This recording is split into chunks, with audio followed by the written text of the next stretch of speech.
Prologue: An offshore awakening. One night in September 1997, I returned home to my flat in North London to find that a man with a French accent had left a message on my answering machine.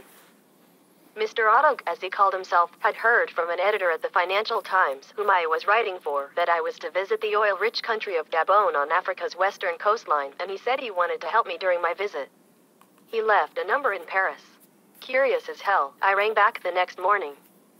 This was supposed to be a routine journalist's trip to a small African country. I wasn't expecting to find too much to write about in this sparsely populated former French colony, but the fact that English-speaking journalists almost never ventured there meant I would have the place all to myself.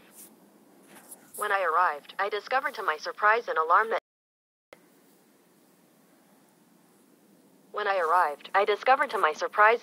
Mr. Otto had flown out to the capital of Libreville with an assistant on first-class Air France tickets, and they had booked themselves into the city's most expensive hotel for a week, and their sole project, he cheerfully admitted, was to help me. From Nigeria, in North Africa, through Gabon and down to Angola, farther south. Today, this region supplies almost a sixth of U.S. oil imports, one and about the same share of China's, and beneath the veneer of great wealth in each place lies terrible poverty, inequality, and conflict. Journalists are supposed to start on the trail of a great story, somewhere dramatic and dangerous. I found my story here unexpectedly, in a series of polite if unsettling meetings in Libreville. Lunch with the finance minister. No problem, Monsieur Otto arranged it with a phone call. I drank a cocktail in a hotel lobby with the powerful half-Chinese foreign minister Jean Ping, who later became president of the UN. General Assembly. The estimable Mr. Peng gave me as much of his time as I needed for my interview and asked graciously about my family.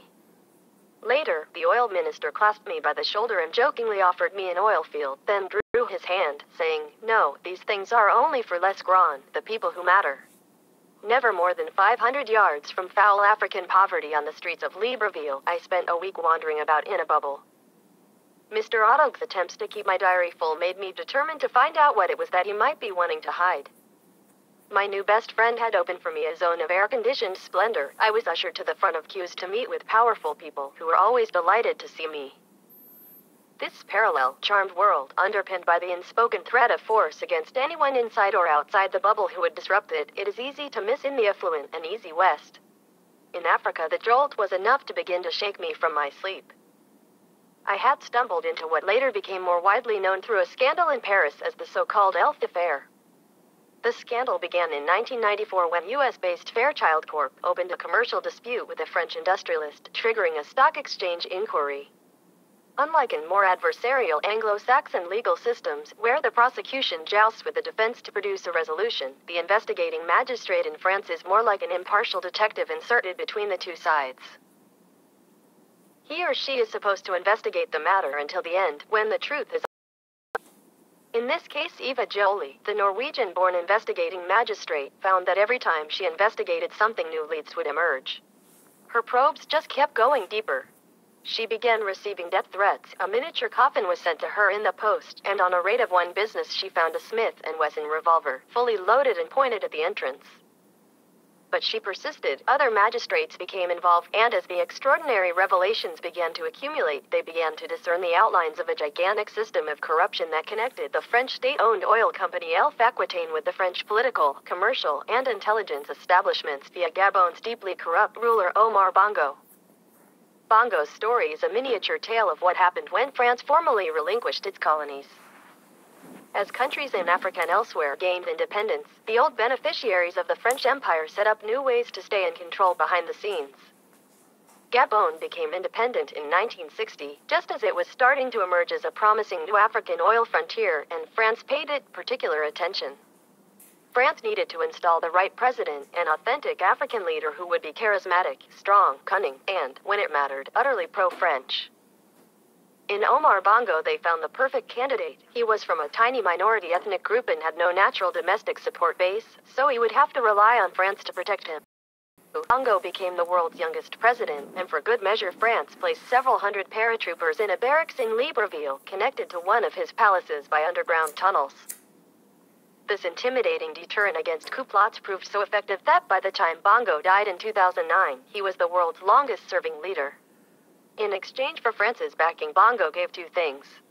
First, he gave French companies almost exclusive access to his country's minerals, on highly preferential terms that were deeply unfair to the people of Gabon. The country became known as French companies' chasse gardée, their private hunting ground. But the second thing Bongo provided was more interesting. He allowed his country, through its oil industry, to become the African linchpin of the gigantic, secret elf system, a vast, spooky web of global corruption secretly connecting the oil industries of former French African colonies with mainstream politics in metropolitan France, via Switzerland, Luxembourg, and other tax havens. Parts of Gabon's oil industry, Jolie discovered as she dug deeper and deeper in Paris, had been serving as a giant slush fund, a pot of secret money outside the reach of French judicial authorities in which hundreds of millions of dollars were made available for the use of French elites. African oil cargo would be sold, and the proceeds would split up into a range of bewildering accounts in tax havens, where they could be used to supply bribes and baubles for whatever the unaccountable elites who controlled the system deemed fit. Out of this pot, money flowed secretly to finance French political parties, the intelligence services, and other well-connected parts of French high society. Elf's secret money greased the wheels of French political and commercial diplomacy around the globe. France's biggest corporations were allowed to use this West African oil pot as a source of easy bribe money to support their bids for giant contracts ranging from Venezuela to Germany to Jersey to Taiwan, and the out-of-sight Gabon connection meant that the money trails did not lead to them. One man told me how he once carried a suitcase of cash provided by Omar Bongo to pay off a top rebel separatist in the Angolan oil enclave of Cabinda, where Elf had a lucrative contract. President Bongo, for his part, was Bongo, for his part, was President Bongo, for his part, was one of the smartest political operators of his generation and tapped into French. President Bongo, for his part, was one of the smartest political operators of his generation and tapped into French Freemasonry networks and African secret societies to become one of the most important power brokers in France itself. He was the key to French leaders' ability to bind les grands, opinion formers and politicians from across Africa and beyond into France's post-colonial foreign policy. This meant independence behind the scenes. A local journalist summed the relationship up for me most effectively. The French went out of the front door, he said, and came back in through a side window. The system emerged gradually, but by the 1970s it was already serving as a major secret financing mechanism for the main French right-wing party, the Rally for the Republic, RPR.2. When a socialist, François Mitterrand, became French president in 1981, he sought to break into this right-wing Franco-African offshore cash machine and installed his man Loic Lefloc-Prigent at the head of ELF to do the job. But the latter was wise enough not to cut out his rivals in the RPR. Lefloc knew that if he cut the financing networks to the RPR and the secret services, it would be war, explained the French authors Valérie Lecaspel and Harry Roudier in an authoritative book on the affair. Point 3. It was explained that, instead, the leaders of the RPR, Jacques Chirac and Charles Pasqua, did not mind the socialists taking part of the cake if it were enlarged. So the ELF system grew. It became more baroque, complex, and layered, and it began to branch out into international corruption so grand that Mitterrand's man Lefloc-Prigent was moved to describe France's intelligence services, which dipped freely into the slush, as a great brothel, where nobody knows anymore who is doing what. For the system was a kind of open secret. A few well-connected French insiders knew all about it, and a fair number of educated outsiders in France knew something important was afoot but didn't know the details and largely ignored it. Yet almost nobody could see the whole thing in overview. Everything was connected through tax havens. The paper trails, as the magistrates were discovering during my Libreville trip, were typically sliced among Gabon, Switzerland, Liechtenstein, Jersey, and beyond. Jolie admitted that even though she probed deeply, she only ever saw fragments of the whole picture. Endless leads were lost in the shifting sands of the tax havens. The personal accounts of monarchs, elected presidents for life, and dictators were being protected from the curiosity of the magistrates. 5. My trip to Gabon in late 1997 came at an exquisitely sensitive time. On November 7th of that year, less than a week after I left Libreville, Christine Deviers-Joncourt, a former lingerie model, was sent to jail in the southern suburbs of Paris, still protecting the secrets of her lover Roland Dumas, the French foreign minister. She was jailed for suspected fraud after magistrates found that ELF had paid her over $6 million to help persuade Dumas, a haughty prince of the Paris political clans, to do certain things, notably to reverse his public opposition to the sale of Thompson missile boats to Taiwan. On an elf credit card she had bought him gifts, including a pair of handmade ankle boots from a Paris shop so exclusive that its owner offered to wash customized shoes once a year in Champagne. Nobody thanked her for her discretion, and 5.5 months in jail gave her time to reflect on her treatment. A flower, a single flower, even sent to me anonymously in jail, would have been enough, she later explained. Point 6. I would have known it came from Roland. The following year she cast aside the code of silence and published a book, The Whore of the Republic, which became a bestseller in France. So when I visited Gabon at that especially tricky moment, the elf networks must have wondered why this English journalist was nosing around in Libreville. Was I really a journalist? No wonder Mr. Otto took such an interest in me. No wonder Mr. Otto took such an interest in me. Recently, I tried to find him, to ask him about our week together. His old phone numbers no longer work. Several Africa experts in Paris hadn't heard of him. Internet searches turned up no trace of him or the company he claimed to represent, and the only person with that name in the French phone book has a surprised-sounding wife in a rural Dordogne village, informed me. Never been to Gabon. The elf system, when I visited, was dying. The magistrates' investigations were in full swing, and they finally secured 31 convictions in November 2004 after 8 years' work. Elf Aquitaine has since been privatized and is now part of the Total Group, which has an utterly different character from the old Elf. Still, Elf was not the only creature in the corrupt Franco-African system. Myriad smaller pots of offshore money existed too. And though Elf is long gone, it seems that the system is not really dead. When President Nicolas Sarkozy of France came to power in 2007, the first person he called was not the President of Germany or the United States or the European Commission, but Omar Bongo. The French troops remain in place in Gabon today, connected by underground tunnels to the presidential palace. In January 2008, the French aid minister, Jean-Marie Bockel, complained that a rupture with a corrupt past that French leaders had promised is taking its time to arrive. He was summarily sacked. Point 7. If the elf system is dead, then French elites seem to have replaced it with something else. Gabon is on no list of tax havens anywhere. But the elf system that it hosted was part of, and a metaphor for, the offshore world.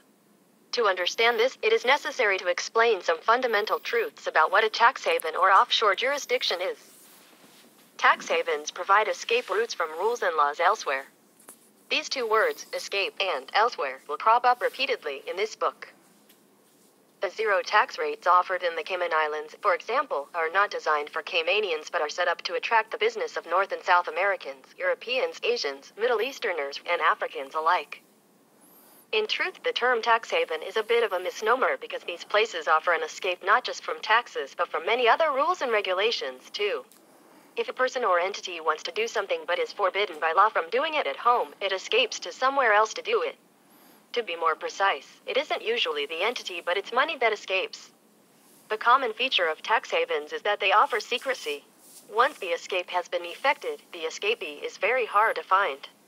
The users of tax havens might be escaping any number of different laws or regulations: taxes, criminal laws, insider trading rules, inheritance rules, environmental laws, or financial regulations.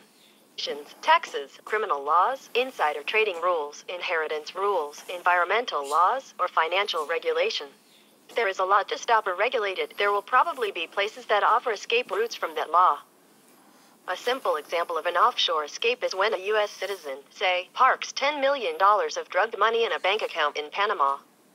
It will be exceedingly difficult for the U.S. authorities to find that money, let alone tax it. The ELF system allowed bribes to be paid and other nefarious acts to be committed elsewhere, without the paper trails touching French soil. Offshore. The system did not exactly exist anywhere. It flourished in the gaps between jurisdictions. Elsewhere became nowhere. The ELF affair illustrates another fundamental offshore truth. The escape routes from the rules and laws of society are provided almost exclusively for the benefit of wealthy and powerful insiders, leaving the rest of us to pick up the bill. The ELF system, a gargantuan octopus of corruption, affected ordinary people in both Africa and France in the most profound, if mostly invisible, ways. Ordinary African citizens saw their nation's oil money being siphoned off to the rich world through unfair oil contracts and general corruption, while French protection made Gabon's leaders invulnerable and hence unaccountable to their citizens, at the same time that the ELF system made France's elites unaccountable to that nation's citizens too. These very same principles apply to the offshore system more generally. Because of tax havens, we have ended up with one set of rules for the rich and powerful and another set of rules and laws for the rest of us, and this applies to citizens of rich and poor countries alike. Just like the ELF system, offshore is a project of elites against their and societies. It is not so much about crime or taxes, important though they are. This is a story about how political power is distributed in the world today. It is essential to understand from the outset that the offshore system is ultimately not about celebrity tax exiles and mobsters, though they are regular users of the system. It is about banks and financial services industries. This book will show that the offshore system is the secret underpinning for the political and financial power of Wall Street today. It is the fortified refuge of big finance. The offshore system is also about a more generalized subversion of democracy by our increasingly unaccountable elites. Taxes are for the little people, the New York millionaire Leona Helmsley once famously said. She was right, though in the end, she wasn't big enough to escape prison herself. The media baron Rupert Murdoch is different. His News Corporation, which owns Fox News, MySpace, and any number of other media outlets around the globe, is a master of offshore gymnastics, using all legal means available.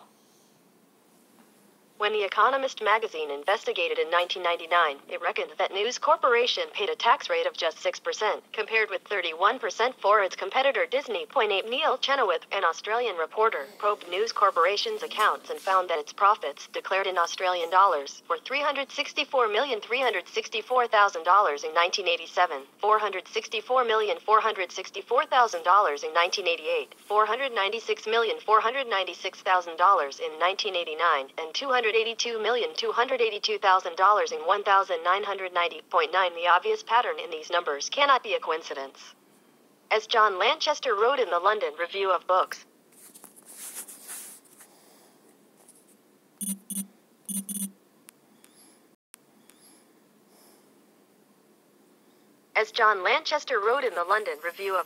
that little grace note in the sums his accountants speak for, fuck you. Faced with this level of financial wizardry, all the ordinary taxpayer can do is cry, bravo l'artiste. Much of what happens offshore is technically legal. A lot of it is plainly illegal and often criminal. And there is a vast gray area in between. All of it is profoundly dangerous, corrosive to democracy, and morally indefensible. Eva Jolie explains what the ELF affair taught her about the distribution of power in the world. I realized I was no longer confronted with a marginal thing but with a system, she said. I do not see this as a terrible, multifaceted criminality which is besieging our onshore fortresses. I see a respectable, established system of power that has accepted grand corruption as a natural part of its daily business. 10. From this strange Franco-African tale emerges one more important point, which will be a recurring theme of this book. 10. From this strange Franco-African tale emerges one more important point, which will be a recurring theme of this book. In decades and centuries past, colonial systems helped rich countries preserve and boost their elites' wealth and privileges at home. When the European powers left their colonies after the Second World War, they replaced formal controls over their ex-colonies with different arrangements to retain a measure of control behind the scenes. The ELF system was the main way that France achieved this. Britain did it with the modern offshore system, its financial replacement for empire. Citizens of the United States are paying the price. It has taken me a long time to understand, explains Jolie, that the expansion in the use of these jurisdictions, tax havens, has a link to decolonization. It is a modern form of colonialism. 11. Long before my first visit to Libreville, I had noticed how money was pouring out of Africa, often into tax havens, but the secrecy surrounding this financial trade made it impossible to trace the connections. Financial institutions, and occasionally their accountants and lawyers, would surface in particular stories, then slip back into an offshore murk of commercial confidentiality and professional discretion. And occasionally their accountants and lawyers would surface in particular stories, then slip back into an offshore murk of commercial confidentiality and professional discretion. Harry's crucial roles escaped serious scrutiny. Africa's problems, the story went, had something to do with its nation's rulers, or its cultures and societies, or the oil companies. It was their fault. The providers of offshore secrecy were clearly a central part of all these dramas, but the racket was very hard to penetrate, and nobody seemed very interested in trying. It was only in 2005 that the threads properly started to come together for me. I was sitting with David Spencer, a New York attorney previously with Citicorp, talking about transparency in the public finances of West African oil-producing nations. Spencer was getting agitated about matters that were not at all on my agenda: accounting rules, U.S. tax exemptions on interest income, and transfer pricing. I was wondering when he was going to start talking about West African corruption when I finally began to make a serious connection. The United States, by offering tax incentives and secrecy to lure money from overseas, had been turning itself into a tax haven. Tides of financial capital flow around the world in response to small changes in these kinds of tax and secrecy incentives. The U.S. government needs foreign funds to flow in, and it attracts them by offering tax-free treatment and secrecy. This is offshore business, Spencer explained, and it had become central to the U.S. government's global strategies for financing its deficits. Not only did almost nobody understand this, he continued, but almost nobody wanted to know. Once, when he gave a speech at a major United Nations event outlining some of these basic principles, a top U.S. negotiator collared him afterward and told him that his shedding light on this subject made him a traitor to your country. The negotiator was wrong. Spencer was being disloyal only to offshore interests on Wall Street. In the Harvard Club with Spencer, I began to see how the terrible human cost of poverty and inequality in Africa, Latin America, and other parts of the world connected with the apparently impersonal world of accounting and financial regulations and tax law. Africa's supposedly natural or inevitable disasters all had one thing in common: the movement of money out of poor countries and into parts of Europe and the United States, assisted and encouraged by the tax havens and a pinstripe army of respected bankers, lawyers, and accountants. Nobody wanted to look beyond poor countries at the system that made this movement possible. The U.S. government and many others have allowed tax havens to proliferate because the elites who use them are the world's most powerful lobbyists. Martin Woods, a Wachovia Bank employee who became a whistleblower after seeing billions of suspect dollars flowing from currency houses in Mexico in the midst of a drug war, illustrates the problem clearly. If you don't see the correlation between the money laundering by banks and the 22,000 people killed in Mexico, he said, you're missing the point. The world has, it seems, been determined to miss the point. The offshore system hadn't been just an exotic sideshow in the stories I was covering, as I had thought. Offshore was the story. It binds together Libreville, Paris, and Jersey, Luanda, Geneva, and Moscow, Cyprus, and London, Wall Street, Mexico City, and the Cayman Islands, Washington, the Bahamas, and Riyadh. Offshore connects the criminal underworld with financial elites and binds them together with multinational corporations and the diplomatic and intelligence establishments. Offshore drives conflict, shapes our perceptions, creates financial instability, and delivers staggering rewards to less grand, the people who matter. Offshore is how the world of power now works. This is what I want to show you. The offshore system is the greatest fault line in our globalized world. An impression has been created in sections of the world's media since a series of stirring denunciations of tax havens by world leaders in 2008 and 2009 that the offshore system has been dismantled or at least suitably tamed. As we shall see, exactly the opposite has happened. The offshore system is in robust health and growing fast. The crackdown has turned out to be a whitewash.